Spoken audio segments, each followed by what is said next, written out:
తీసుకోలేదండి ఎప్పుడు. అసలు నేను పుట్టిందే సెల్యులాయిడ్ కోసం అని ఎప్పుడు చిన్నప్పుడు మైక్ పట్టుకున్నప్పుడే ఫిక్స్ అయిపోయాను. ఇంకా ఎప్పుడు తీసుకోలేదు. నా దాకా మంచి యూనో ఓకే అని చెప్పేంత స్క్రిప్ట్స్ రాలేదు. చాలా వస్తూనే ఉన్నాయి, బట్ నేను ఓకే అని చెప్పేంత స్క్రిప్ట్స్ రాలేదండి. ఏంటి స్పెషల్ ఏంటి దీన్ని ఒప్పుకోవడానికి? మరి అన్ని స్క్రిప్ట్లు విని నేను కొత్తగా ఉన్నానండి, డెఫినెట్గా డిఫరెంట్ క్యారెక్టర్, అండ్ డెఫినెట్గా సాంగ్ కూడా one of the reasons. And portray చేసే విధానము అండ్ వారు కన్సీవ్ చేసిన విధానము నన్ను కన్విన్స్ చేసింది. ఒక్కోసారి అలా కొంచెం మ్యాజిక్ జరిగిపోద్దండి. We have to say yes, కొందరికి మనం నో చెప్పలేము, అట్లా జరిగిపోయింది. చిరంజీవి గారి బర్త్డేని మీరు సెలబ్రేట్ చేస్తున్నట్టుంది, లేకపోతే త్రిబాణిదారి బార్బరిక్ని చెప్తున్నట్టుంది? రెండు సెలబ్రేట్ చేయబోతున్నాం అండి. ఎందుకంటే నాకు బాగా గుర్తున్నంత వరకు చిరంజీవి గారిది ఒక యాంకర్ వచ్చి వాళ్ళ ఇంటికి వెళ్ళి సెలబ్రేట్ చేసింది ఫస్ట్ నాకు తెలిసి మీరే. అవునండి, అవును. All the very best. Chiranjeevi గారికి కూడా నేనంటే చాలా ఇష్టం. నన్ను అప్రిషియేట్ చేస్తూ నాకు ఫోన్లు చేసి నన్ను మెచ్చుకుని నాకు నా ఫస్ట్ ఫోన్ గిఫ్ట్ చేసింది నాకు మెగాస్టార్ చిరంజీవి గారే. సూపర్. యూనో ఇవన్నీ ఎవరికి చెప్పలేదు, బట్ యూనో వారితో యూనో తర్వాత ఇప్పుడు చెప్పొచ్చు. బట్ ఇంతకాలానికి యూనో మెగాస్టార్ చిరంజీవి గారి బర్త్డే రోజు మా సినిమా రిలీజ్ అవుతున్నందుకు చాలా ఇది ఒక ఫెస్టివల్లా ఉందండి నాకైతే. వశిష్ఠ గారు సార్, కంగ్రాచ్యులేషన్స్ అండి. మీరు ఏం చేస్తున్నా కూడా ఒక ప్రామినెంట్గా చాలా బాగుంటుంది.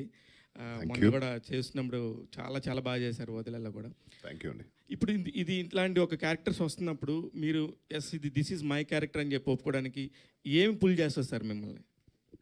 సార్, ఈ సినిమా గురించి చెప్పాలంటే సత్యరాజ్ సార్ చెప్పినట్టు ఎవరైనా ఇందులో చాలా ప్రామినెంట్ క్యారెక్టర్స్ ఉన్నాయి. ఎవరైనా నేను ఐఎమ్ ద సెంట్రిక్ క్యారెక్టర్ అని చెప్పుకోవచ్చు. ఇందులో హీరో ఎవర్రా, విలన్ ఎవరా అంటే హీరో ఎవరు ఉంటే కథ, విలన్ ఎవర్రా అంటే సిచ్యువేషన్.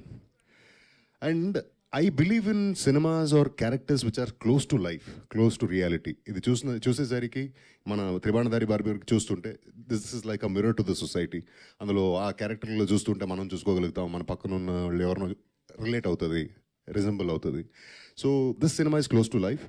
అండ్ నాకు పర్టికులర్గా క్యారెక్టర్ పికింగ్ అని వస్తే it is always I believe in one simple policy, either I have to learn from that character are I have to deliver something that I've learned. So దీన్ని నమ్ముతా. అలాంటి ఒక మంచి scope ఉన్న ఛాలెంజింగ్ అయిన character. And beyond this heroism, beyond this villainism, there is some beautiful essence to cinema. So ఈ సినిమాలో అది చూడబోతున్నారు. భానుగారు అనుర్జీ చాలా మల్టీ టాలెంటెడ్ మీరు. అవునండి, పాటలు కూడా రాస్తుంటారు. అవును. అది ఎప్పుడు చూడబోతామండి సిల్వర్ స్క్రీన్ మీద? ఉదయ్ భాను లిరిక్స్ నేను బయట ఎలాగో రిలీజ్ చేస్తున్నానండి, బట్ అన్నీ కొంచెం పిడికిళ్ళు కొడవళ్ళు కాబట్టి త్వరలో నా బేబీస్ పైన ఒక పాట రాశాను, అది రిలీజ్ చేయబోతున్నానండి త్వరలో.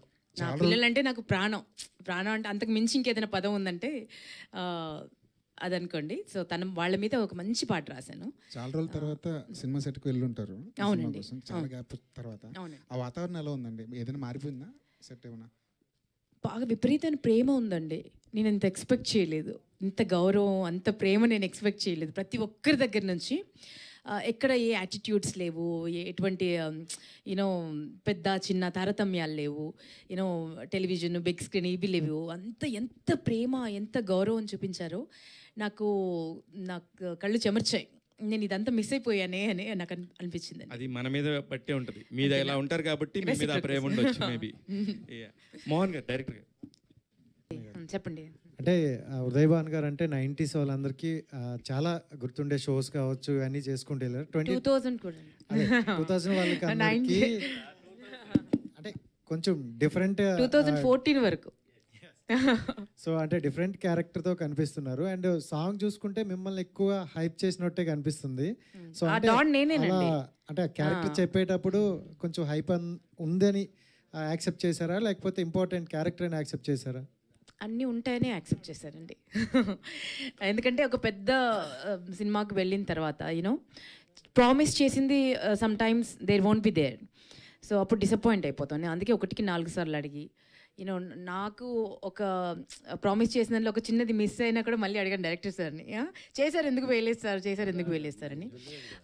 సో ప్రామిస్ చేసింది ఉంటుంది అన్న ప్రామిస్తోనే నేను ఆ నమ్మకంతోనే వెళ్ళానండి. యా, ఇంతకు ముందు అంటే ఇలాంటి స్టోరీస్ మీ దగ్గరకు రాలేదంటే చాలా గ్యాప్ తీసుకున్నారు కదా, ఈ గ్యాప్ లో చాలా స్టోరీస్ వచ్చాయండి, వచ్చే ఉంటాయి. స్టోరీస్ అంటే చాలానే రిజెక్ట్ వచ్చాయి. చేయడానికి, ఈ స్టోరీ యాక్సెప్ట్ చేయడానికి పర్టికులర్ రీజన్ ఏంటి? అండ్ ఇందులో మీకు నచ్చిన ఒక పాయింట్ ఏంటండి? ఇందులో నేను కొత్తగా కనిపిస్తానండి, డిఫరెంట్గా కనిపిస్తాను. ఒక యాక్టర్గా ఒక ఛాలెంజ్ ఉంది దీంట్లో. సో అందుకని యాక్సెప్ట్ చేశాను. అండ్ చాలా ఇంపార్టెంట్ రోల్, అండ్ ప్రతి రోల్ అంత ఇంపార్టెంట్ ఉందండి. అంటే ఒకరే కనిపిస్తుంటారు, ఒకరికే ఇంపార్టెన్స్ ఉంది అన్న సినిమా కాదు ఇది. సో నా చుట్టూ కథ తిరుగుతూ ఉంటుంది, ఉంటారు. సో తన చుట్టూ కథ తిరుగుతుంటుంది. అంటే ప్రతి ఒక్కరికి చాలా యూనో ఒక్కొక్క బాడీ, మన బాడీలో ఒక్కొక్కటి ఒక్కొక్క పార్ట్ ఉన్నట్టు. సో అంత అంత ఇంపార్టెన్స్ ఉంది. సో అందుకని నేను యాక్సెప్ట్ చేశానండి. ఉదయ్ భాను గారు, హాయ్ అమ్మా. చెప్పండి. జెమినీ టీవీలో మీతో కలిసి పనిచేసినందుకు సంతోషం. ఈ త్రిబాణధారి బార్బరిక్, ఘటోత్కచుడు కొడుకని, భీముడు మనవడని ఎవరికీ తెలియదు. అవునండి. ఆల్మోస్ట్ ఇప్పుడు మోహన్ చెప్పేవారు. మీ గెటప్ వేస్తే సెట్ అవుతారు మీరు, ఘటోత్కచుడిగా సెట్ అవుతారు కదా. వాళ్ళే ఉన్నారు అసలు, మర్చిపోయినట్టున్నాడు. చిన్న కిరీటం పెట్టేసి. Thank you, thank you.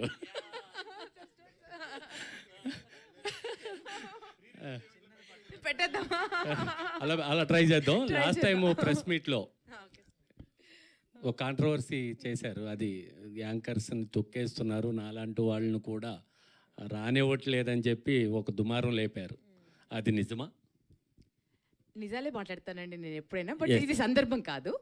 But డెఫినెట్గా నిజాలే మాట్లాడతాను, ఎప్పుడు అబద్ధం మాట్లాడను. ఎవరిని కదిలించినా మాట్లాడతారండి. మా ప్రత్యూష చాలా నిశ్శబ్దంగా ఉంది, కానీ ఎవరిని కదిలించినా మాట్లాడతారు. బట్ ఏదైనా నిజంగా మాట్లాడండి, బట్ ఇది అయితే సందర్భం కాదండి, అది డిస్కస్ చేయడం. Let's talk about Barbarik. Yes, all the best అమ్మా. సత్యరాజ్ గారు, ఎలా ముందుకొచ్చారు మీరు? After doing Bahubali, Kattappa, and then what made you accept this? This is totally a different character from Kattappa, and I told no already. My expectation, I want to continue my career like this kind of character. Okay. That's why I believe this will be a starting point for me as an actor.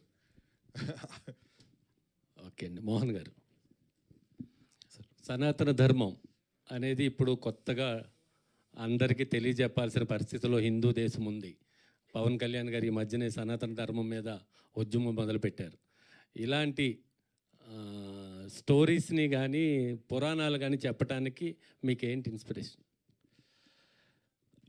Inspiration అంటే sir, చిన్నప్పటి నుంచి ఉంది. అంటే ఆ పురాణాల మీద మా ఊర్లో నాటకాలు, హరిశ్చంద్ర నాటకం కానీ వాట్ ఎవర్ ఇలాంటి నాటకాలు, కృష్ణార్జున యుద్ధం ఇలాంటివి అక్కడి నుంచి మొదలయ్యాయి. కానీ బాగా కనెక్ట్ చేసేసింది ఎప్పుడు అని అంటే కరోనా కొంత కష్టపెట్టినా నాకు లాభం ఏమి ఇచ్చిందని అంటే విపరీతమైన కథలను సృష్టించడానికి ఒక టైం ఇచ్చింది. ఒక 250 ఎపిసోడ్స్ మన మహాభారతం దృశ్యకావ్యం చూసి